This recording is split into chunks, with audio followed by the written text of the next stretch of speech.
রাধে রাধে বন্ধুরা, রাধা গোবিন্দের কৃপায় আশা করি আপনারা ভালো আছেন। বন্ধুরা, আপনারা হয়তো শুনে থাকবেন আমাদের আত্মাকে 84 লক্ষ যোনিতে ভ্রমণ করতে হয়। সেই 84 লক্ষ জন্ম কি কি আসুন জেনে নেওয়া যাক। প্রথম জন্ম হয় আমাদের গাছপালা রূপে।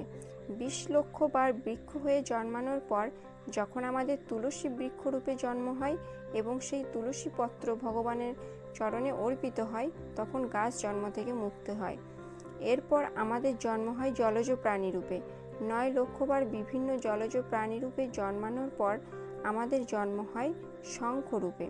আর যখন সেই জলশঙ্খের জল অর্পিত হয় ভগবান শ্রীকৃষ্ণের চরণে, তখনই আমাদের মুক্তি হয় জলজ প্রাণী জন্ম থেকে। এবার আমাদের জন্ম হয় বিভিন্ন কীট পতঙ্গ রূপে। এভাবে 11 লক্ষ জন্ম হওয়ার পর যখন আমাদের মৌমাছি রূপে জন্ম হয়, আর সেই মৌমাছির জমানো এক ফোঁটা মধু যখন রাধা গোবিন্দের সেবায় নিয়োজিত করা হয়, তখনই মুক্তি ঘটে কীট পতঙ্গ যোনি থেকে। এবারে আমাদের জন্ম হয় পক্ষী রূপে।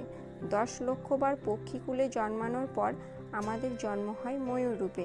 আর যেদিন সেই ময়ূরের পালক গোবিন্দের মুকুটে স্থান পায়, তখনই মুক্তি ঘটে পক্ষী জন্ম থেকে। এরপর আমাদের জন্ম হয় পশু রূপে। 30 লক্ষ বার এভাবে জন্মানোর পর যখন আমাদের জন্ম হয় গাভী রূপে, সেই গাভীর দুধ যখন রাধা মাধবের সেবায় অর্পণ করা হয়, তখন আমাদের মুক্তি মেলে পশুজনি থেকে।